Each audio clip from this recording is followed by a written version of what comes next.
നമ്മൾ വിചാരിക്കുന്നത് തേങ്ങ വിലയിലുണ്ടായ വലിയ വർധനവ്, തേങ്ങയുടെ ലഭ്യതക്കുറവ്, ഇതൊക്കെയാണ് വെളിച്ചെണ്ണ വില കഴിഞ്ഞ വർഷം ഇതേ സമയത്തിൽ നിന്നും ഒരു 200-300 രൂപ അധികമാകാനുള്ള കാരണമെന്നല്ലേ?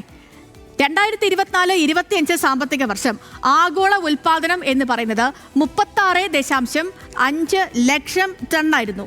തൊട്ട് മുൻപത്തെ വർഷത്തെ ഉൽപാദനം 39 ലക്ഷം ടണ്ണാണ്. അതായത് ഈ ഉൽപാദനത്തിലെ കുറവ് എന്ന് പറയുന്നത് 6% മനസ്സിലാകും. ലോകത്തെ മുൻനിര വെളിച്ചെണ്ണ ഉൽപാദകരാണ് ഇന്തോനേഷ്യയും ഫിലിപ്പീൻസും. ഇവിടങ്ങളിലൊക്കെ ഉൽപാദനം വലിയ തോതിൽ കുറഞ്ഞിട്ടുണ്ട്. ഇന്ത്യ ഏത് സ്ഥാനത്താ ചോദിച്ചാൽ ആഗോള ഉൽപാദനത്തിൽ, അതായത് വെളിച്ചെണ്ണ ഉൽപാദനത്തിൽ 3-ാം സ്ഥാനത്താണ് നമ്മുടെ രാജ്യം. 31% നമ്മുടെ രാജ്യം ലോകത്തിന് വേണ്ടി കോൺട്രിബ്യൂട്ട് ചെയ്യുന്ന വെളിച്ചെണ്ണയുടെ അളവ്. അതിൽ 89% കേരളം, തമിഴ്നാട്, കർണാടക, ആന്ധ്രാപ്രദേശ്, തെലങ്കാന സംസ്ഥാനങ്ങളിലായാണ്. ദക്ഷിണേന്ത്യ അതുകൊണ്ട് തന്നെ, അല്ലെങ്കിൽ നമുക്ക് അതിനെയൊക്കെ ദക്ഷിണേന്ത്യ എന്ന് തന്നെ പറയാം. ദക്ഷിണേന്ത്യൻ സംസ്ഥാനങ്ങളാണ് ഈ വെളിച്ചെണ്ണ കൂടുതലായിട്ട് നമ്മുടെ രാജ്യത്തിന് വേണ്ടി ഉൽപ്പാദിപ്പിക്കുന്നത്. ശേഷിക്കുന്ന 11% ഉൽപ്പാദനം നടക്കുന്നത് എവിടെയാ? പശ്ചിമ ബംഗാൾ, അതേപോലെ ഒഡീഷ, മഹാരാഷ്ട്ര, ഗുജറാത്ത്, അസം സംസ്ഥാനങ്ങളിലാണ് ശേഷിക്കുന്ന വെളിച്ചെണ്ണ ഉൽപ്പാദനമൊക്കെ നടക്കുന്നത്. ഇന്ത്യ ഉൾപ്പെടെ എല്ലാ രാജ്യങ്ങളിലും ഉൽപ്പാദനം കുറവായിരുന്നു.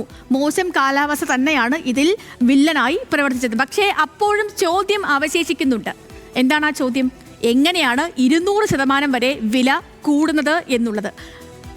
ഈ ചോദ്യങ്ങൾക്കുള്ള ഉത്തരം 6% ഉൽപാദനം കുറഞ്ഞാൽ പരമാവധി 60% വരെ കൂടാമെന്നുള്ളതാണ്.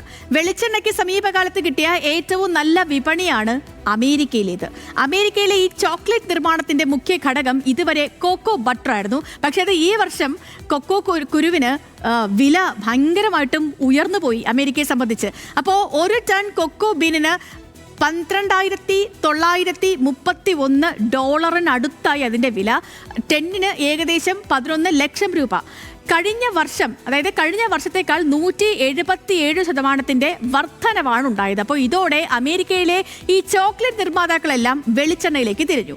വെളിച്ചെണ്ണയിലേക്ക് തിരിഞ്ഞതിനുള്ള ഫലം എന്താ? അങ്ങനെ ഈ വെളിച്ചെണ്ണയുടെ ഉപയോഗം വളരെ വ്യാപകമായി. ഇങ്ങനെ വെളിച്ചെണ്ണയുടെ ഉപയോഗം വ്യാപകമായതോടെ 2 കാര്യങ്ങൾ സംഭവിച്ചു. അതിൽ ഒന്ന്, കോക്കോ ബട്ടറിന്റെ വില താഴ്ന്നു. രണ്ടാമത്തേത്, വെളിച്ചെണ്ണയുടെ വില ഉയർന്നു. ഇങ്ങനെയാണ് 2 കാര്യങ്ങൾ അവിടെ സംഭവിച്ചത്. അപ്പോഴും വെളിച്ചെണ്ണ ഉപയോഗിച്ചുള്ള ചോക്ലേറ്റ് ഉൽപ്പാദനം വർദ്ധിപ്പിക്കുകയാണ് ആഗോള ചോക്ലേറ്റ് കമ്പനികൾ. 30% കോക്കോ ബട്ടർ കലർത്തിയിരുന്ന ചോക്ലേറ്റുകളിലൊക്കെ ഇപ്പോൾ 35% വെളിച്ചെണ്ണയായി മാറി. കോക്കോ ഉൽപ്പാദനം കൂട്ടിയാൽ വെളിച്ചെണ്ണ വില കുറയുമോ എന്നുള്ള അടുത്ത ചോദ്യത്തിലേക്ക് നമ്മൾ എത്തുകയാണ്.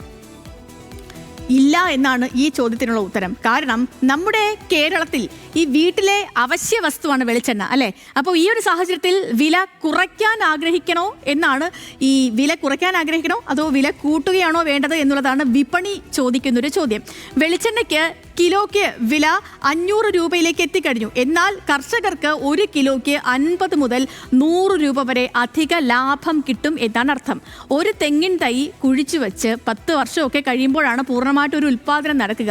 ഇപ്പോഴൊക്കെ തെങ്ങിൻ തൈ വയ്ക്കുന്നവരുടെ എണ്ണം ഗണ്യമായി കുറയുകയും ചെയ്തിട്ടുണ്ട്. പണ്ട് നട്ടു വളർത്തിയ കൊന്നത്തെങ്ങുകളിലൊക്കെയാണ് ഇപ്പോഴത്തെ ഉൽപ്പാദനത്തിൻ്റെ 90% നടക്കുന്നത്. ഭാവി മുന്നിൽ കണ്ട് നിക്ഷേപിക്കാൻ കഴിയുന്നവർക്ക് നാളികേരം വലിയൊരു ആയുധമാണ്. അപ്പോൾ മറ്റൊരു സാധ്യതയും ഒക്കെയാണ് തുറന്നിട്ടിരിക്കുന്നത്. ഏറെ കാലത്തെ ഇടവേളയ്ക്കൊക്കെ ശേഷം ഇപ്പോൾ റബ്ബറിൻ്റെ വിലയൊക്കെ വലിയ മികച്ച നിലയിലേക്ക് എത്തിയിട്ടുണ്ട്. കുരുമുളകും ഏലവും ഒക്കെ തരക്കേടില്ലാത്ത വിലയിൽ നിൽക്കുകയും ചെയ്യുന്നുണ്ട്. നാളികേരം കൂടി ഇനി ഈ ഒരു നില തുടരുകയാണെങ്കിൽ കർഷകർക്ക് സ്വന്തം നിലയ്ക്ക് കടം വീട്ടാനുള്ള ഒരു സാഹചര്യമൊക്കെ ഒരുങ്ങും. മാത്രമല്ല മാന്യമായ ഒരു ജീവിതവും സാധ്യമാകും. അപ്പോഴും ഞാൻ നേരത്തെ അല്ലെങ്കിൽ തുടക്കത്തിൽ ചോദിച്ച ആ ചോദ്യം ആവർത്തിക്കും. തേങ്ങ അരച്ചു കൂട്ടുകയും വെളിച്ചെണ്ണയിൽ വറുത്തെടുക്കുകയും ഒക്കെ ചെയ്ത നമ്മുടെ അടുക്കളകൾ ഇനി എങ്ങനെ മുന്നോട്ട് പോകുമെന്ന്. ഈ ഒരു ചോദ്യത്തിനുള്ള ഉത്തരം എന്ന് വെച്ചാലേ, ഇങ്ങനെ ഒരു സാഹചര്യം മുൻപ് ഉണ്ടായിട്ടുണ്ടെന്നേ. പക്ഷെ അന്ന് ഈ റേഷൻ കടകൾ വഴി പാമോയിലൊക്കെ വിതരണം ചെയ്തിരുന്നു. അന്നത്തെ പാമോയിൽ ഇറക്കുമതിയിൽ മുഖ്യമന്ത്രി കെ കരുണാകരനും അതേപോലെ തന്നെ ഭക്ഷ്യമന്ത്രി TH മുസ്തഫയും ധനമന്ത്രി ഉമ്മൻചാണ്ടിയും ഒക്കെയാണ് ഇടപെട്ടത്. പക്ഷേ ഇവരാരും തന്നെ ഇപ്പോൾ ഇല്ല. ആ കേസ് നടത്തിയ VS അച്യുതാനന്ദനും മൺമറഞ്ഞു പോയി. നമുക്കിനി നോക്കാം ഒരു സർക്കാർ ഇടപെടലൊക്കെ ഈ വിഷയത്തിൽ ഉണ്ടാകുമോ എന്ന്.